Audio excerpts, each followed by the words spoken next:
Ang ating ingredients ay potato, garlic, onion, egg, salt, pepper, and flour. Ayan ang ating ingredients. Grate natin muna ang ating potato. Ayan, grate potato. Lahat, i-grate natin muna siya.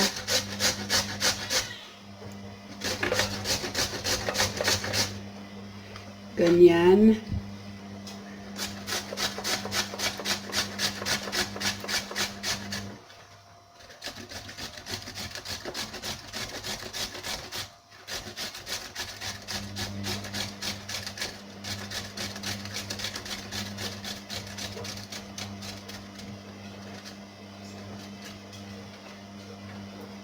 So, ayan na siya. Ito na ang ating potato na grate. Ayan. Ayan. Tapos, ngayon, kailangan natin hugasan sa malamig na tubig, iced water. Ayan.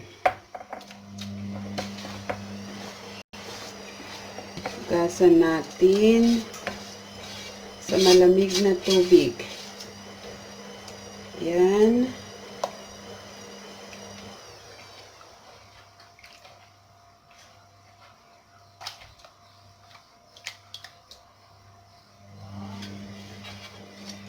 Okay. Tapos now,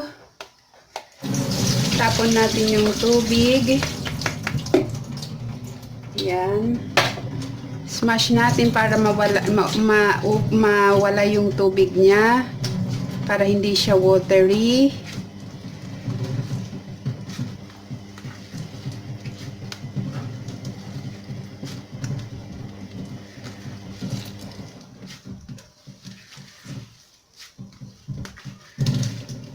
Okay. Okay. So, ito na siya, oh.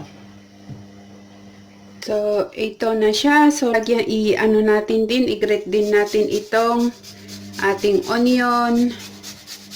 Kasali dito sa ating potato.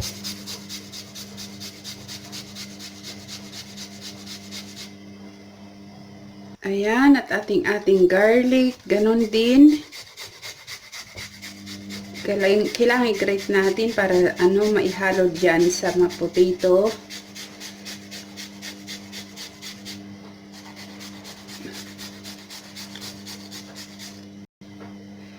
Yan, oh, nag-grate siya.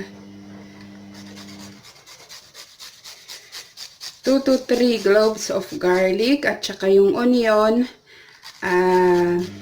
Small onion lang siya, 1 bulb onion. It depends on the quantity of the potato that you will cook. Kung mas marami yung quantity, mas damihan nyo din, mas malaki din yung onion at saka yung garlic. Okay. Mas masarap kasi, mas malasa kasi pag may garlic at saka onion. Ayan. So, ayan. So, ayan, ilagay na natin ang ating egg.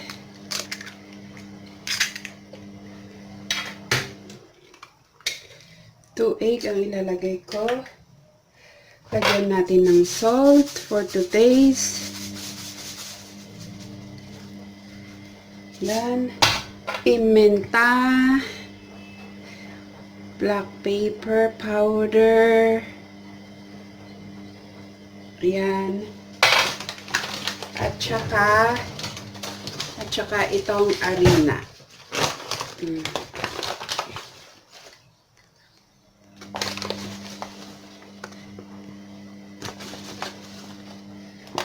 Yan. Tapos paghaluin na lang natin. Paghalo-haloin natin. Okay.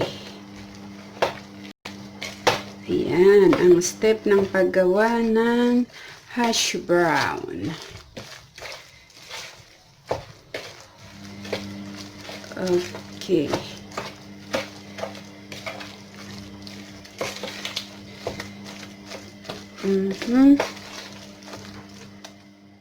Siya. Ito na ang ating na ano. Pwede nyong lagyan ng cheese kung gusto nyo, pero optional yon. At saka parsley kung pwede nyo. Kung gusto nyo pang lagyan ng additional spices. Or gusto nyo ng spicy, pwede din lagyan. Yan. Ng chili, ng konti. Ayan. So, yan. Balot na natin. So, ayan. Ilagay na natin dito.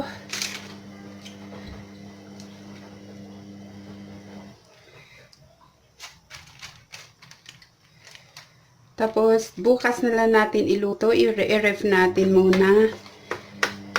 Ganyanin muna natin. Yan.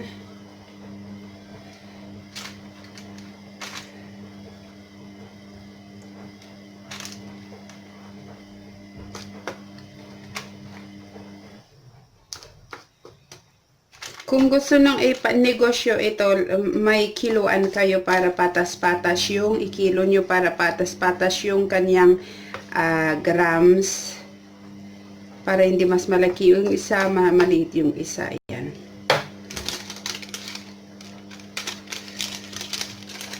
Okay. Tapos bukas na natin lutuin.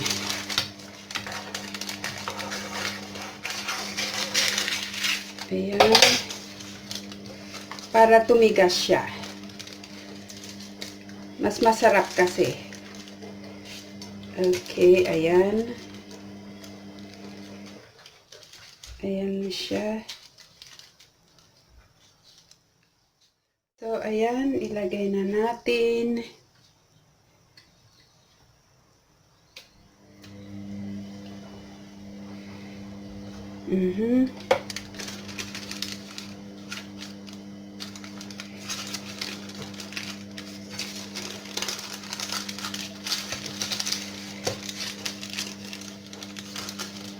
Ayan, tapos i-fridge natin siya mamaya. Ilagay natin sa freezer. Tapos lutuin na natin bukas.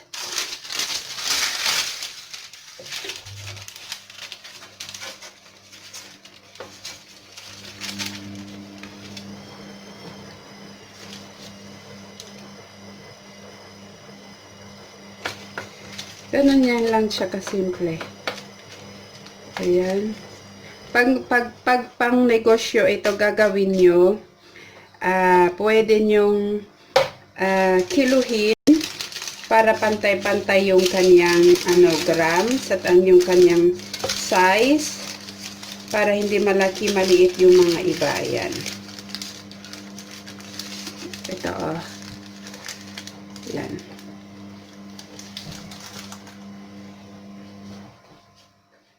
Ang ating nagawa, 2, 4, 6, 8, 10, 11. Tapos, i-fridge natin. Bukas na, i-overnight natin. Bukas na lang natin iluto ng breakfast. Ayan.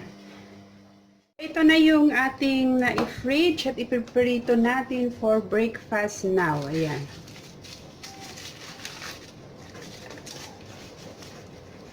Ito siya, Ito na,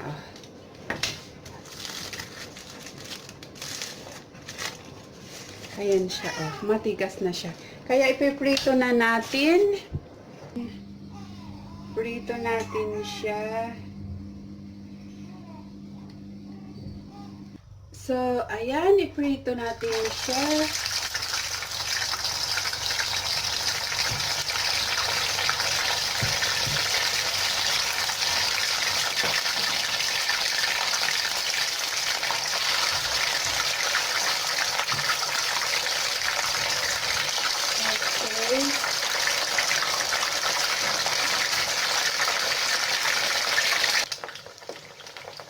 So, yan na, binaliktad na natin ang ating hash brown.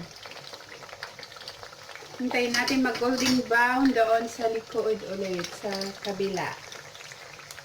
Dahan-dahan lang yung apoy para hindi, masunog.